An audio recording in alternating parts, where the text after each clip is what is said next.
এতক্ষণ লাগে নাকি? আর কতক্ষণ দাঁড়াই থাকবো? আরে ভাই আগান না। আগাই আর কি হইব, আজকেও তো পাইলাম না। আইজো চাইল পাও নাই? এত কইরা কইলাম সকাল সকাল যাও, শুনলা না? আগেই তো গেছি, চাইল না দিলে কি করবো কও? আজকাল মাইনষের চেয়ে চাইলের দাম বেশি। পেটটা না থাকলেই মনে হয় শান্তি আসিল। ভাবি 2 কেজি চাইল ধার দিবেন?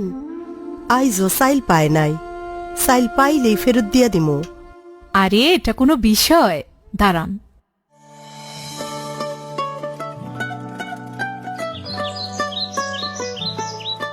চাচি, জীবন কি এমনি যাইব? কি করুম কও, বাজারে জিনিসের যে দাম, তার উপর তোমার কাকার নাই রুজি রোজগার।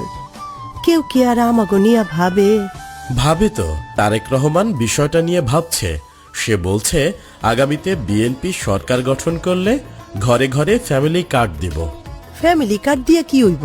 এই কার্ড দিবে পরিবারের খাদ্য নিরাপত্তা, করবে স্বাবলম্বী।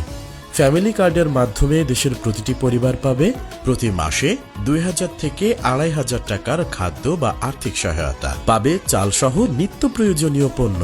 এছাড়া স্বাস্থ্য, শিক্ষা ও কর্মসংস্থানে অগ্রাধিকার সুবিধা।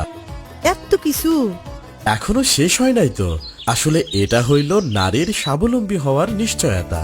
মানে কার্ড হবে পরিবারের নারী সদস্যের নামে, তাই থাকবে ধর্মীয় উৎসব ও জাতীয় দিবসে অতিরিক্ত খাদ্য বা আর্থিক সহায়তা।